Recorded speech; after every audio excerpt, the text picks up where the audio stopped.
Bado tuko katika kuangazia taarifa mbalimbali ambazo zimeweza kujiri kunako medani za siasa. Jina langu ni Official Rose D. Hii ni Bao Media. Karibu kuendelea kusubscribe, kushare lakini kuwa mtu wa kwanza kupata taarifa mbalimbali kutoka hapa katika channel hii ya Bao Media. Tuangazie taarifa kubwa kabisa ambako Mange amemvaa Rachel Dangwa mchana makavu baada ya kuomba radhi kwa kuzuia maandamano yaliyopangwa kufanyika Sabasaba. Ni katika tukio ambalo limezua mijadala mikubwa mitandaoni na kwenye jamii kwa ujumla.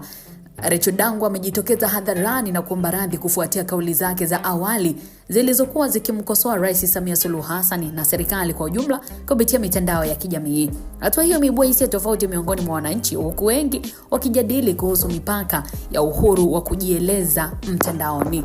Akizungumza kupitia video iliyosambaa kwenye majukwaa mbalimbali ya kidigitali, Rachel Dangwa amesema kuwa maneno aliyoyatoa awali yalitoka na hisia za wakati huo na kutokuwepo kwa tafakari ya kina kabla ya kuyachapisha.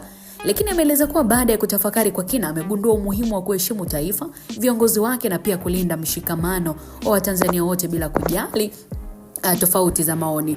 Na katika ujumbe wake mpya, Rachel amesitiza wazi kuwa hapendi kuona Watanzania wakihamasishwa kufanya maandamano au vurugu, akisema kuwa njia bora ya kutatua changamoto ni mazungumzo na kutumia mifano rasmi ya kutoa maoni. Amesema amejifunza somo kubwa sana kuhusu athari za maneno ambayo yanayoandikwa mitandaoni, hasa kwa watu wenye ushawishi kwa jamii.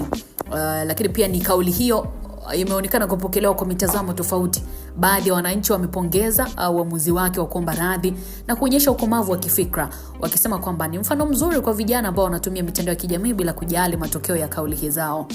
Lakini kwa upande mwingine, wamehoji wengine kama hatua hiyo inatokana na msukumo wa nje au ni maamuzi ya kweli ya binafsi.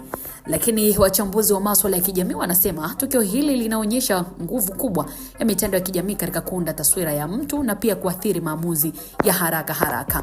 Wameongeza kuwa jamii inapaswa kujifunza kutumia mitandao kwa tahadhari, hasa katika masuala yanayogusa siasa, uongozi na maslahi ya taifa. Kwa ujumla, tukio la Rachel Dangwa linaacha funzo muhimu kuhusu wajibikaji wa kidigitali, umuhimu wa kuheshimiana na nafasi ya mawasiliano ya kujenga katika jamii ya siasa ya kidigitali. Kadiri mjadala unavyoendelea, wengi wanatazamia kuona kama Rachel Dangwa ataendelea na msimamo wake mpya wa kuhamasisha amani na utulivu, au kama mjadala huu utafungua sura mpya katika mustakabali wake wa mitandao ya kijamii. Lakini baada ya Rachel Dangwa kuomba radhi kutokana na tukio lake la kuwakataza Watanzania wasiandamane, wasiwasikilize wao wanaharakati, wao wapo nje ya nchi, watakaokufa ni wao.